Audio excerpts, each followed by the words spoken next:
Hello दोस्तों, स्वागत है फिर आपका आज की क्लास में। दोस्तों, आज की क्लास में हम फिर अ, भारतीय इतिहास से संबंधी उत्तर भारत से रिलेटेड प्रश्नों को लेकर आए हैं, जिसे हम राजपूत काल के नाम से भी जानते हैं। इसकी शुरुआत 650 ईस्वी से लेकर 1206 ईस्वी तक के बीच में होती है दोस्तों। तो आज हम लोग राजपूत काल या उत्तर भारत से संबंधित प्रश्नों को हल करेंगे। तो इससे पहले जानना ज़रूरी है दोस्तों, राजपूत काल हम लोग किसे कहते हैं। मैं प्रश्नों को शुरू करूं, जिस टॉपिक पर हम लोग बात कर रहे हैं पहले उससे संबंधित 2 मिनट हम लोग बात कर लेते हैं मौखिक रूप से, फिर आगे बढ़ते हैं। तो दोस्तों, राजपूत काल किसे कहते हैं, ये प्रश्न बनता है। तो आपको बताना चाहूँगा दोस्तों, हर्षवर्धन की मृत्यु के पश्चात उत्तर भारत में विकेंद्रीकरण की प्रक्रिया तेजी से बढ़ गई और बहुत सारे बड़े बड़े राज्य स्वतंत्र होने लगे और अपना राज्य स्थापित करने लगे, जिसका मुख्य कारण शक्तिशाली केंद्रीय शक्ति का अभाव था। आपस में लोग लड़ने लगे, आपस में लोग झगड़ने लगे, क्योंकि एक प्रकार की केंद्रीय शक्ति का अभाव था, सबको लेकर साथ चलने का अभाव था। तो भारतीय इतिहास में इसी काल को हम राजपूत काल के नाम से जानते हैं दोस्तों। 7वीं और 8वीं शताब्दी में स्थापित हुए राज्यों के शासक को राजपूत कहा गया था। तो आई थिंक ये राजपूत शब्द आपको क्लियर हो गया होगा दोस्तों। राजपूत काल की अवधि 7वीं से 12वीं शताब्दी तक बनी रहती है, या प्राचीन काल और मध्यकालीन के बीच में एक प्रकार से कड़ी जोड़ने का कार्य करती है। इसीलिए इसे भारतीय इतिहास में सबसे महत्वपूर्ण काल कहा जाता है। याद रखिएगा दोस्तों। तो आइए हम प्रश्नों की श्रृंखला शुरू करते हैं। आज का हमारा पहला प्रश्न है, 1100 ईस्वी में निर्मित मंदिर जो भुवनेश्वर के अन्य मंदिरों पर प्रधानता रखता है वो कौन सा है। तो आपके सामने विकल्प दिए हैं, राजा रानी मंदिर, कंदरिया महादेव, त्रिभुवनेश्वर लिंगराज और मुक्तेश्वर मंदिर। तो आपके सामने स्क्रीन पर इसका उत्तर भी दिया हुआ है। इसका सही उत्तर हो जाएगा भुवनेश्वर लिंगराज। चलिए मैं थोड़ा सा इसको फिट कर लेता। तो दोस्तों, भुवनेश्वर लिंगराज मंदिर जो कि 1100 ईस्वी सन में निर्मित किया गया था, जो भुवनेश्वर के अन्य मंदिरों पर प्रधानता रखता था। अगला प्रश्न आपकी स्क्रीन पर दिया हुआ है। अगला प्रश्न कहता है, ये दिलवाड़ा मंदिर कहाँ पर स्थित है। आपका प्रश्न है दोस्तों, दिलवाड़ा मंदिर कहाँ पर स्थित है। तो दोस्तों, दिलवाड़ा मंदिर आबू पर्वत पर स्थित है। याद रखिएगा, ये एसएससी 2000 का क्वेश्चन है। दिलवाड़ा मंदिर कहाँ स्थित है। ये दिलवाड़ा मंदिर आबू पर्वत पर स्थित है। आने वाले कॉम्पिटिटिव एग्जाम के लिए बहुत महत्वपूर्ण प्रश्नों की श्रृंखला है दोस्तों। खजुराहो स्थित मंदिरों का निर्माण किसने किया था। होलकर, सिंधिया, बुंदेला राजपूत और चंदेल राजपूत, इनमें से किसने किया था दोस्तों। तो खजुराहो मंदिरों का निर्माण चंदेल राजपूतों ने किया था। अगला प्रश्न है, विजय स्तंभ कहाँ स्थित है। बताएं, विजय स्तंभ कहाँ स्थित है। तो दोस्तों, विजय स्तंभ सबको पता है, नहीं पता है तो जान लीजिए, विजय स्तंभ चित्तौड़गढ़ में स्थित है। अगला प्रश्न है, लिंगराज मंदिर की नींव किसने डाली थी। ययाति केसरी ने, लाला तेंदु केसरी ने, नरसिंह देव ने या फिर प्रताप रुद्र देव ने। तो दोस्तों, इसका सही विकल्प हो जाएगा ययाति केसरी ने। दोस्तों, ययाति केसरी ने लिंगराज मंदिर की नींव डाली थी। अति महत्वपूर्ण क्वेश्चन है। प्रश्नों की श्रृंखला को आगे बढ़ाते हैं। क्वेश्चन नंबर 6 आप लोग के सामने है। सोमनाथ के मंदिर पर 1025 ईस्वी में महमूद गजनवी के आक्रमण के समय गुजरात का शासक कौन था। इसको थोड़ा सा और बड़ा कर लेते हैं, ये अब क्लियर हो रहा है। सोमनाथ के मंदिर पर 1025 ईस्वी में महमूद गजनवी के कार्यक्रम के समय आक्रमण के समय गुजरात का शासक कौन था। भीमदेव प्रथम, द्वितीय, मूलराज प्रथम या मूलराज प्रथम, इनमें से कौन था दोस्तों। भीमराज प्रथम था। याद रखिएगा दोस्तों, भीमराज प्रथम सोमनाथ के मंदिर पर 1025 ईस्वी में महमूद गजनवी के आक्रमण के समय गुजरात का शासक भीमदेव प्रथम था। अगला प्रश्न, प्रश्न संख्या 7। प्रश्न संख्या 7, बताइए, हिंदू विधि पर एक पुस्तक मिताक्षरा किसने लिखी थी। हिंदू विधि पर एक पुस्तक मिताक्षरा किसने लिखी थी? इसका सही उत्तर हो जाएगा विज्ञानेश्वर ने लिखी थी दोस्तों। विज्ञानेश्वर ने हिंदू विधि पर एक पुस्तक मिताक्षरा लिखी थी। अगला प्रश्न है, ब्लैक पगोडा कहाँ स्थित है? ब्लैक पगोडा कहाँ स्थित है दोस्तों, बताइए। ये दोस्तों कोणार्क में स्थित है, याद रखिएगा। ब्लैक पगोडा कोणार्क में स्थित है। अगला प्रश्न है, पूर्व मध्यकालीन भारतीय इतिहास में 750 ईस्वी से 1200 ईस्वी तक का समय मुख्यतः क्या माना जाता है? उत्तर भारत के संदर्भ में बताइएगा क्या माना जाता है। अभी मैंने बताया था शुरुआत में दोस्तों, इसको राजपूत काल माना जाता है। 750 से लगभग 1200 ईस्वी तक के जो समय काल था, शासन काल था, उसको उत्तर भारत के संदर्भ में अगर बात किया जाए तो उसको हम राजपूत काल के नाम से जानते हैं। अगला प्रश्न है, प्रश्न संख्या 10 है 712 ईस्वी में। प्रश्न संख्या 10 है 712 ईस्वी में सिंध पर अरबों के आक्रमण के समय वहाँ का शासक कौन था? वहाँ का शासक कौन था दोस्तों? दाहिर था। जब 712 ईस्वी में मोहम्मद बिन कासिम ने आक्रमण किया था भारत पे, तो उस समय सिंध का शासक कौन था? राजा दाहिर उसका शासक था। आगे बढ़ते हैं, प्रश्न संख्या 11 आपकी स्क्रीन पर है। सर्वप्रथम भारत में जजिया कर लगाने का श्रेय सिंध के विजेता मोहम्मद बिन कासिम को दिया जाता है। उसने किस वर्ष को इस कर से पूर्ण मुक्त कर दिया था? फिर से प्रश्न को दोहराता हूँ दोस्तों। सर्वप्रथम भारत में जजिया कर लगाने का श्रेय सिंध के विजेता मोहम्मद बिन कासिम को दिया जाता है। उसने किस वर्ग को इस कर से मुक्त रखा था? तो इसका सही ऑप्शन हो जाएगा दोस्तों ब्राह्मणों को उसने इस कर से मुक्त रखा था। अगला प्रश्नोत्तरी की श्रृंखला में अगला प्रश्न आपकी स्क्रीन पर है। अगला प्रश्न है, किस ग्रंथ के उल्लेख के आधार पर यह माना जाता है कि म्लेच्छों के अत्याचार से त्रस्त होकर महर्षि वशिष्ठ ने अत्याचारियों के विनाश हेतु आबू एक यज्ञ किया? एवं यज्ञ के अग्निकुंड से 4 राजपूत कुलों परमार, चालुक्य, सोलंकी या एक ही है, प्रतिहार और चौहान का जन्म हुआ। कौन कौन से राजपूतों का जन्म हुआ कुल दोस्तों? परमार, चालुक्य या सोलंकी, प्रतिहार और चौहानों का जन्म हुआ। किस ग्रंथ में इसका उल्लेख मिलता है दोस्तों? तो पृथ्वीराज रासो में दोस्तों इसका उल्लेख मिलता है, याद रखिएगा। पृथ्वीराज रासो में इसका उल्लेख मिलता है। अगला प्रश्न है, ढिल्लिका दिल्ली नगर की स्थापना किसने की थी? बताइए। ढिल्लिका इसका पहले का नाम था, जिसका नाम अब दिल्ली है, नई दिल्ली है। तो दिल्ली नगर की स्थापना किसने किया था? तो दोस्तों दिल्ली नगर की स्थापना तोमरों ने किया था, याद रखिएगा। तोमरों ने ढिल्लिका की स्थापना किया था, जिसको हम दिल्ली कहते हैं। अगला प्रश्न है, उस शासक का नाम क्या है जिसने विजय स्तंभ का निर्माण कराया था? विजय स्तंभ का निर्माण कराने वाले शासक का नाम क्या था दोस्तों? विजय स्तंभ का निर्माण कराने वाले शासक का नाम था दोस्तों राणा कुंभा। अगला प्रश्न आपकी स्क्रीन पर है, जवाब देंगे। निम्नलिखित में से भारत पर पहली बार आक्रमण करने वाला कौन शासक था या कौन थे? निश्चित रूप से दोस्तों आपके जवाब सही आ रहे हैं। अरब के लोग थे जिन्होंने सर्वप्रथम भारत पर आक्रमण किया था। भारत के अरब के जहाज सिंधु से होकर के गुजरते थे, जिसको लुटेरे लूट लिया करते थे। वहाँ अरब के शासक ने सिंधु के शासक दाहिर से ये निवेदन किया, लेकिन उन्होंने उनकी बात ना मानी। और जब अरब शासक ने अपने पुत्र को भेजा तो उसको भी दाहिर ने मार दिया। इसके बाद मोहम्मद बिन कासिम को 712 ईस्वी में भेजा जाता है, जो कि सिंध पर विजय प्राप्त करता है। अभी हम लोगों ने जाना। चलिए अगले प्रश्न की तरफ हम लोग बढ़ते हैं। अगला प्रश्न है आपकी स्क्रीन पर, पृथ्वीराज रासो निम्नलिखित में से किसने लिखा था? बहुत महत्वपूर्ण क्वेश्चन है और आजकल कॉमन क्वेश्चन भी, इसलिए आपको याद रखना है।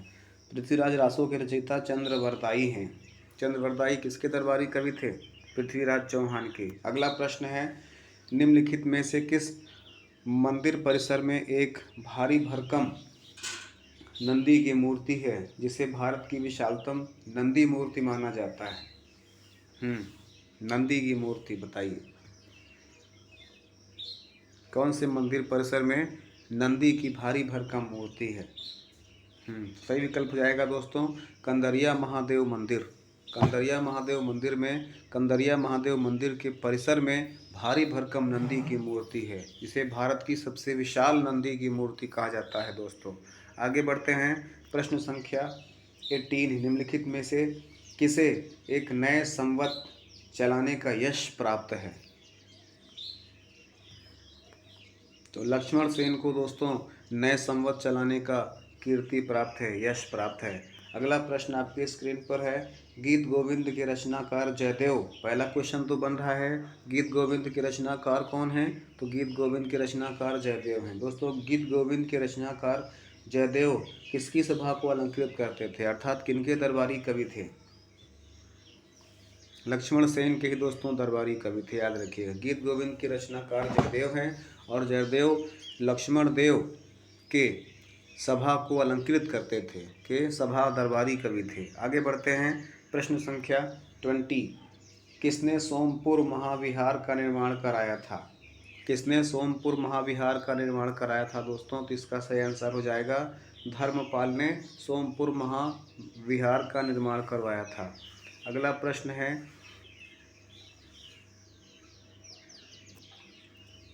भुवनेश्वर तथा पुरी के मंदिर किस शैली से निर्मित हैं?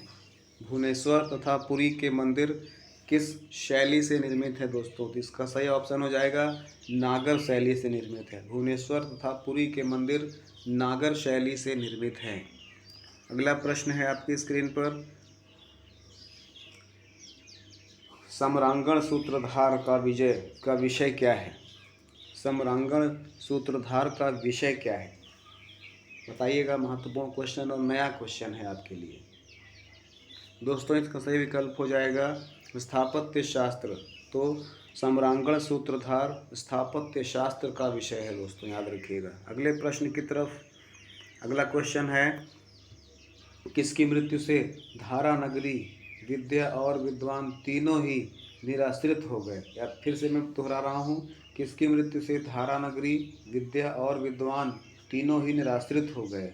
आद्यधारा निराधारा निराम्बला सरस्वती पंडिता खंडिता सर्वे भोजराजे दिवंगते। यह उक्ति किस शासक से संबंधित है बताइए? यह उक्ति किस शासक से संबंधित है? भोज परमार से संबंधित है दोस्तों, याद रखिएगा। प्रश्न को एक बार फिर से दोहराइएगा, प्रश्न को एक बार फिर से दोहराइएगा और इसको स्क्रीनशॉट जरूर ले लीजिएगा आप लोग। भोज परमार से संबंधित है दोस्तों यह प्रश्न। आगे बढ़ते हैं, अगला प्रश्न है, किस शासक के दरबार में जैन आचार्य हेमचंद्र को संरक्षण मिला था? तो इसका दोस्तों सही विकल्प हो जाएगा, ये सही विकल्प हो जाएगा जयसिंह सिद्धराज और कुमारपाल। जयसिंह सिद्धपाल और कुमारपाल, ये दोनों सही विकल्प हो जाएंगे दोस्तों। तो इन दोनों के शासनकाल में दरबार में जैन आचार्य हेमचंद्र को संरक्षण मिला था। एक प्रश्न पूछ सकता है, हेमचंद्र को संरक्षण कहाँ मिला था? जयसिंह सिद्धराज और कुमारपाल, इन दोनों के दरबार में हेमचंद आचार्य को शरण मिली हुई थी। ये वहाँ पर निवासी रहते थे, निवास करते थे। अगला प्रश्न है, वह प्रथम भारतीय शासक कौन बना जिससे तुर्क आक्रांता मोहम्मद गोरी का सामना हुआ और जिसने मोहम्मद गोरी को परास्त किया था? बताइए, वह प्रथम भारतीय शासक कौन था जिसने तुर्क आक्रांता मोहम्मद गोरी को परास्त किया था, सामना किया था और परास्त भी किया था? इसका सही विकल्प हो जाएगा दोस्तों भीम द्वितीय थे। भीम द्वितीय ऐसे प्रथम भारतीय शासक थे जिन्होंने तुर्क आक्रांता मोहम्मद गोरी का सामना किया और उन्होंने उसे परास्त भी किया था। अगला प्रश्न है, प्रश्न संख्या 26 है, भारत में प्रथम आक्रमणकारी कौन था? भारत में प्रथम आक्रमणकारी कौन था? अरब आक्रमणकारी था मोहम्मद बिन कासिम। भारत में प्रथम आक्रमणकारी याद रखिएगा, मोहम्मद विदेशी आक्रमणकारी से मतलब है, मोहम्मद बिन कासिम था। अगला प्रश्न है, जगन्नाथ मंदिर किस राज्य में है? महत्वपूर्ण क्वेश्चन है, जगन्नाथ मंदिर किस राज्य में है? तो दोस्तों जगन्नाथ मंदिर उड़ीसा में है, जगन्नाथ धाम उड़ीसा में है। अगला प्रश्न है, पुरी में स्थित कोणार्क के विशाल सूर्यदेव मंदिर के निर्माता कौन थे? बताइए, पुरी में स्थित कोणार्क के विशाल सूर्य मंदिर के निर्माता कौन थे? तो दोस्तों सूर्य मंदिर के निर्माता हैं नरसिंह प्रथम। याद रखिएगा, सूर्य मंदिर कोणार्क में जो सूर्यदेव का मंदिर है उसके निर्माता हैं नरसिंह प्रथम।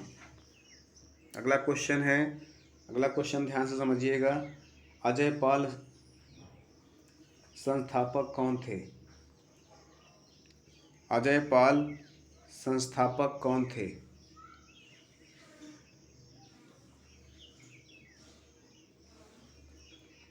अजय पाल संस्थापक कहाँ के थे?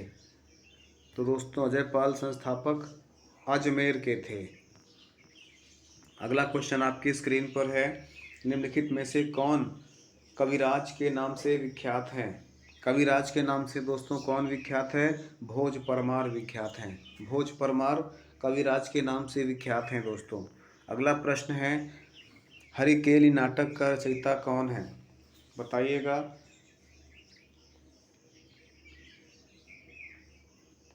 हरिकेली नाटक का रचयिता कौन है?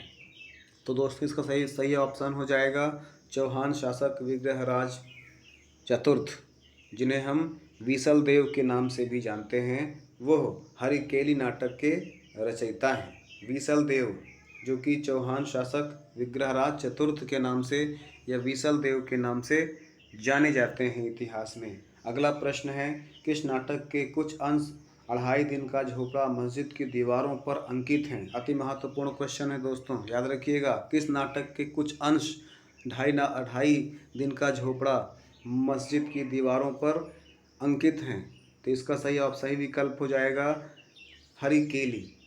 हरिकेली है दोस्तों, इसको स्क्रीनशॉट ले लीजिएगा, अति महत्वपूर्ण क्वेश्चन है ये। हरिकेली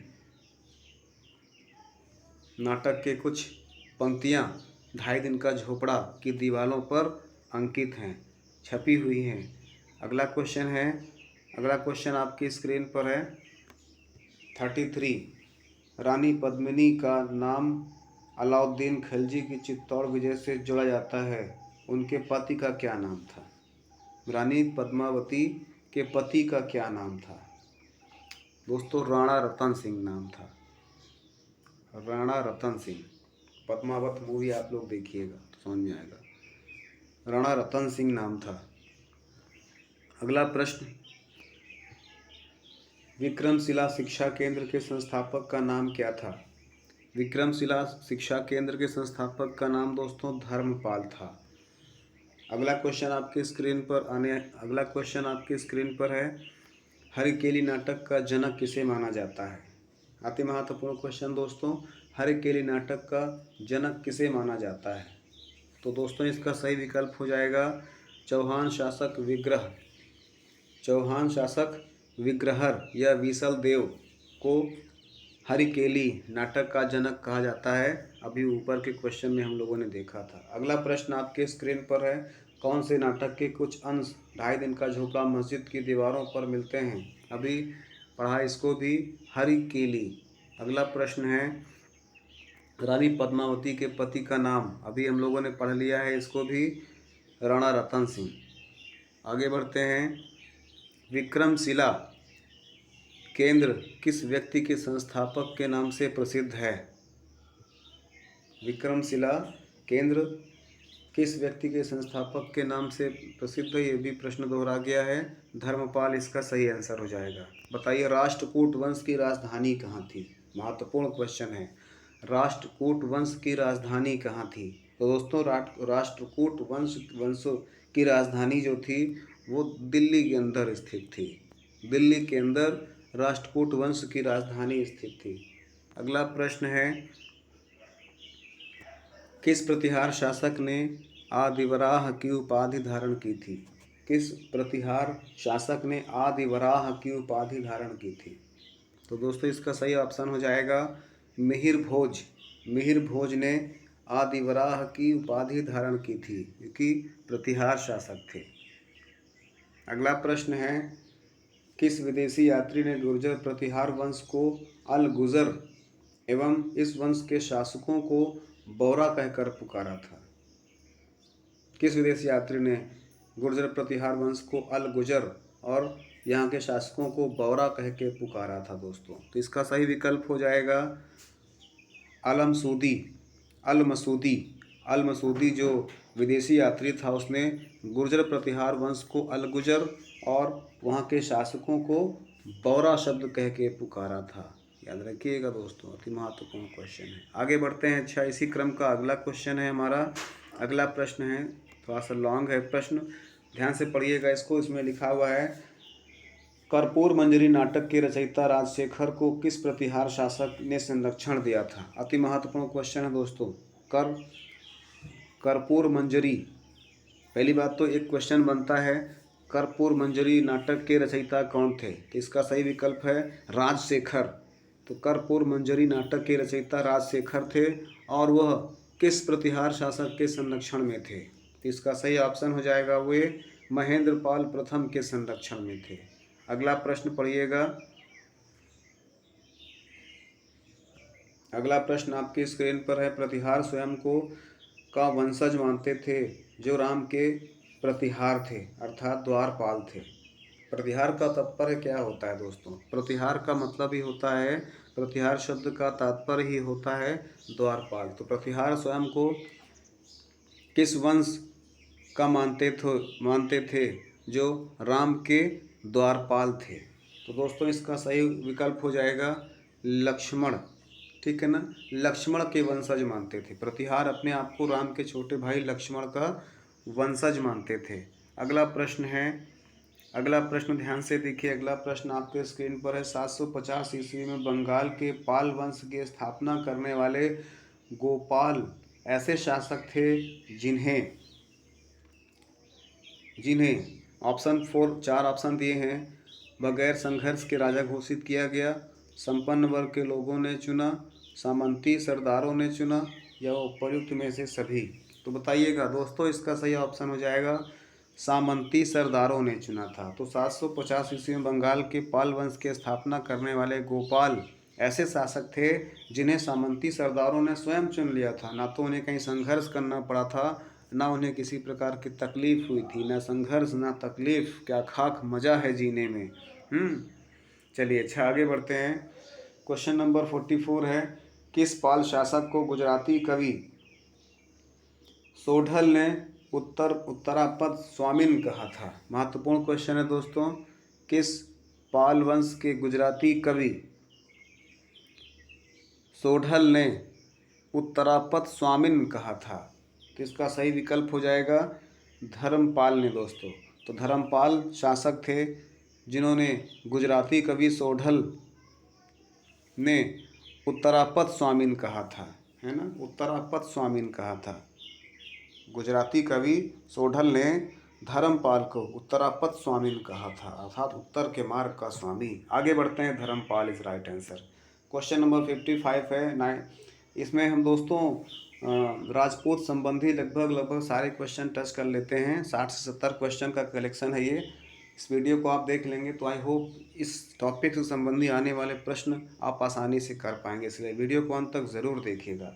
आगे बढ़ते हैं। और अगर दोस्तों वीडियो पर नए हैं, पहली बार देख रहे हैं, तो चैनल को सब्सक्राइब करेंगे, और अगर वीडियो आपको पसंद आती है तो वीडियो को लाइक ज़रूर करेंगे, दोस्तों में शेयर करेंगे। आगे बढ़ते हैं। 19वीं सदी में भारत आए अरब यात्री सुलेमान ने किस साम्राज्य को रोहंग कहकर संबोधित किया था दोस्तों? बताइए, महत्वपूर्ण क्वेश्चन है ना। 19वीं सदी में भारत आए अरब यात्री सुलेमान, तो पहला प्रश्न तो हमारा बनता है सुलेमान किस देश से आया था? तो हम कह सकते हैं अरब यात्री था। अरब यात्री सुलेमान किस शासक को रूहंक कहकर संबोधित किया था? तो इसका सही विकल्प हो जाएगा पाल अर्थात पाल वंश के लोगों को उन्होंने, पाल शासकों को उन्होंने रूहंग कहकर संबोधित किया था। किसने? अरब यात्री सुलेमान ने। अगला प्रश्न है, हिंदू विधि की एक प्रसिद्ध पुस्तक दाय भाग के रचयिता कौन थे? बताइए। हिंदू कवि की एक प्रसिद्ध पुस्तक दाय भाग, इसके रचयिता कौन थे? इसके रचयिता दोस्तों थे जीमूक वाहन। तो जीमूक वाहन हिंदी विधि के एक प्रसिद्ध पुस्तक दाय भाग के रचयिता थे, कवि थे। अगला क्वेश्चन ध्यान से पढ़िएगा, किस शासक ने कालिंजर के अजय दुर्ग का निर्माण कराया था? कालिंजर के अजय दुर्ग का निर्माण किस शासक ने करवाया था? तो दोस्तों इसका सही विकल्प हो जाएगा धंगदेव ने कालिंजर के अजय दुर्ग का निर्माण कराया था। महत्वपूर्ण क्वेश्चन है, राजपूत काल से संबंधित अति महत्वपूर्ण क्वेश्चन का संग्रह आज की क्लास में है दोस्तों, मिस मत करिएगा। आगे बढ़ते हैं, निम्नलिखित में से वह कौन सा संवत है जो कलचुरियों द्वारा प्रयुक्त किए जाने के कारण कलचुरी वंश संवत भी कहलाया था? कलचुरी वंश, कलचुरी संवत नाम तो सुना होगा ना, कलचुरी संवत। तो निम्नलिखित में से वह कौन सा संवत है जो कलचुरियों द्वारा प्रयुक्त किए जाने के कारण कलचुरी संवत कहलाता है? तो दोस्तों इसका सही ऑप्शन हो जाएगा त्रैकूटक संवत। त्रैकूटक संवत ही वो संवत था जो कलचुरियों द्वारा प्रयुक्त किए जाने के कारण कलचुरी संवत के नाम से जाना गया था। अगला प्रश्न आपके स्क्रीन पर है दोस्तों, किसके राज्यकाल में लक्ष्मीधर ने कल्पद्रुम या कृत्यकल्पतरु नामक विधि ग्रंथ की रचना की थी? इसका सही विकल्प हो जाएगा गोविंद चंद्र ने। दोस्तों प्रश्न को ध्यान से पढ़िए, किसके राज्यकाल में लक्ष्मीधर ने कल्पद्रुम और कृत्यकल्पतरु नामक विधि ग्रंथ की रचना की थी? किसके राज्यकाल में किया गया था? लक्ष्मी जी ने। पहली बात तो क्वेश्चन बनता है लक्ष्मीधर ने कल्पद्रुम और कृत्यकल्पतरु नामक विधि ग्रंथ की रचना की थी। क्वेश्चन आ सकता है कल्पद्रुम, ध्यान समझिए, कल्पद्रुम विधि ग्रंथ की रचना किसने की थी? तो आ जाएगा लक्ष्मीधर ने। पूछ सकता है कृत्यकल्पतरु नामक विधि ग्रंथ की रचना किसने की थी? तब भी विकल्प हो जाएगा लक्ष्मीधर ने। और पूछ सकता है इन विधि ग्रंथों की रचना किसके शासन काल में हुई थी? तो हो जाएगा गोविंद चंद्र के समय में। क्वेश्चन नंबर 50 हाफ सेंचुरी हम लोगों ने पूरा कर लिया है आज। आगे भी इसमें बढ़ते रहेंगे, लगभग 60 to 70 क्वेश्चन करने का प्रयास करते हैं। आगे बढ़ते हैं, चलिए। अगला क्वेश्चन आपके स्क्रीन पर है, चंदावर का युद्ध जो कि 1194 में लड़ा गया था, किसके मध्य में लड़ा गया था? तो एक प्रश्न बनता है चंदावर का युद्ध कब लड़ा गया था? तो इसका सही विकल्प हो जाएगा 1194 ईस्वी में चंदावर का युद्ध लड़ा गया था। अगला प्रश्न बन सकता है किसके बीच लड़ा गया था? तो दोस्तों भीम द्वितीय और मोहम्मद गौरी के बीच लड़ा गया था। भीम द्वितीय और मोहम्मद गौरी के बीच लड़ा गया था। अगला क्वेश्चन है, नषेध चरित व खंडन खंड खाद्य के रचयिता श्रीहर्ष किस शासक के राज कवि थे? देखो इसमें भी कई क्वेश्चन बन रहे हैं दोस्तों। नषेध चरित और खंडन खंड खाद्य के रचयिता श्रीधर थे। तो नषेध चरित के रचयिता श्रीधर थे, खंडन खंड खाद्य के रचयिता श्रीधर थे। और ये किसके शासक के दरबारी कवि थे या राज कवि थे? तो ये थे जयचंद्र के समय के। तो ये हर्षचरित जो है या हर्षचरित या श्रीहर्ष जयचंद्र के राज कवि थे। आगे बढ़ते हैं, अगला प्रश्न है, निम्नलिखित शहरों में से किसमें लिंगराज मंदिर अवस्थित है? निम्नलिखित शहरों में से कौन से शहर में लिंगराज मंदिर अवस्थित है? दोस्तों महत्वपूर्ण क्वेश्चन है ये, यूपीएससी और एनडीए का क्वेश्चन, लेवल का क्वेश्चन है। इसको आप लोग ध्यान से पढ़िएगा। आने वाले सरल से सरल और कठिन से कठिन एग्जाम में भी इस प्रकार के प्रश्न देखने को मिल जाते हैं। और ऐसे प्रश्न जो पहले आ चुके हैं उनमें विवादित कम ही रहते हैं। तो बताइएगा सही विकल्प इसका हो जाएगा दोस्तों Bhubaneswar is the right answer. तो भुवनेश्वर वह शहर है जहाँ पर लिंगराज मंदिर अवस्थित है। अगला प्रश्न देखिए, रामचरितमानस के रचयिता, रामचरितमानस नहीं है दोस्तों, रामचरित की रचना किसने लिखी थी? बताइए। रामचरितमानस तो तुलसीदास जी ने लिखी थी, रामायण वाल्मीकि ने लिखा था। तो ये रामचरित की रचना किसने की थी दोस्तों? रामचरित की रचना ये संध्याकर नंदी ने किया था। संध्याकर नंदी ने दोस्तों रामचरित की रचना किया था। रामचरितमानस नहीं है, रामचरित है दोस्तों, याद रखिएगा। पाल वंश के पतन के बाद बंगाल का राजनीतिक नेतृत्व किसने किया था? अति महत्वपूर्ण क्वेश्चन है, बताइए।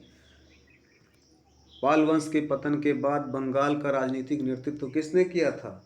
सेन वंश ने किया था दोस्तों, सेन वंश ने किया था, याद रखिएगा। पाल वंश के पतन के बाद बंगाल का राजनीतिक नेतृत्व सेन वंश ने किया था। अगला प्रश्न आपके स्क्रीन पर, सेन वंश का संस्थापक कौन था? अति महत्वपूर्ण क्वेश्चन है, ऊपर वाले से रिलेट करके ही है। सेन वंश का संस्थापक कौन है? तो दोस्तों सेन वंश का संस्थापक सामंत सेन है, याद रखिएगा। सेन वंश का संस्थापक सामंत सेन है।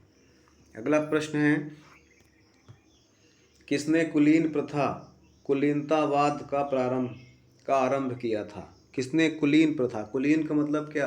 कुलीन मतलब उच्च कुल से मतलब है। कुलीनतावाद का प्रारंभ किसने किया था? कौन से शासक ने किया था दोस्तों? तो इसका सही ऑप्शन है बल्लाल सेन ने किया था। बल्लाल सेन ने कुलीन प्रथा या कुलीनतावाद का आरंभ किया था। अगला प्रश्न है,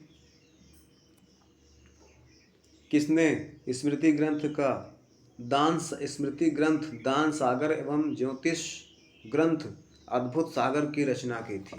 महत्वपूर्ण क्वेश्चन है दोस्तों। किसने स्मृति ग्रंथ दान सागर, अर्थात दान सागर एक स्मृति ग्रंथ है और एक ज्योतिष ग्रंथ क्या है?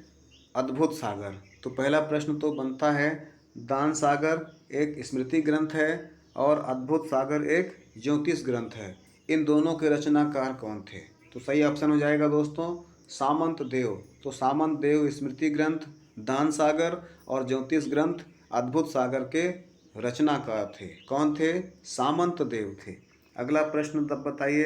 अगला प्रश्न आपके स्क्रीन पर, कश्मीर पर लगभग 50 वर्षों तक शासन करने वाली रानी दिद्दा मूल रूप से किस वंश की राजकुमारी थी?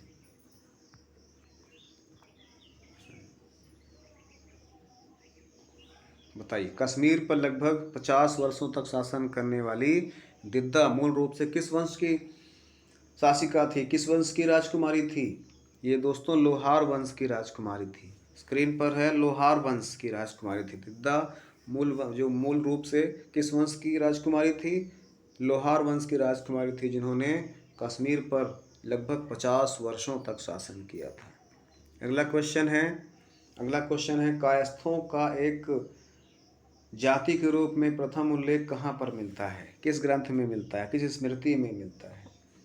कायस्थों का एक जाति के रूप में प्रथम उल्लेख किस स्मृति में मिलता है? तो दोस्तों इसका सही ऑप्शन हो जाएगा ओसनम स्मृति में मिलता है। ओसनम स्मृति में कायस्थों की जाति के रूप में उल्लेख मिलता है। अगला क्वेश्चन है, किस पर स्वामित्व के लिए पाल प्रतिहार व राष्ट्रकूट के बीच त्रिपक्षीय संघर्ष हुआ था? किसके स्वामित्व के लिए पाल प्रतिहार और राष्ट्रकूटों के बीच में त्रिपक्षीय संघर्ष हुआ था? किसके लिए हुआ था? कन्नौज के स्वामित्व के लिए हुआ था दोस्तों, कन्नौज के स्वामित्व के लिए हुआ था। अगला प्रश्न देखिएगा। अगला प्रश्न है, त्रिपक्षीय संघर्ष की पहल किसने की थी? त्रिपक्षीय पहल की संघर्ष दोस्तों वत्सराज ने किया था। त्रिपक्षीय संघर्ष समझते, तीन पक्ष का संघर्ष त्रिपक्षीय संघर्ष कहलाता है और उसकी पहल किसने किया था? वत्सराज ने किया था। आगे है, त्रिपक्षीय संघर्ष का आरंभ किस सदी में हुआ था? तो दोस्तों त्रिपक्षीय संघर्ष का आरंभ 8वीं सदी में हुआ था। फटाफट प्रश्नों का संग्रह, टाइम बिना वेस्ट किए हुए हम आगे बढ़ रहे हैं।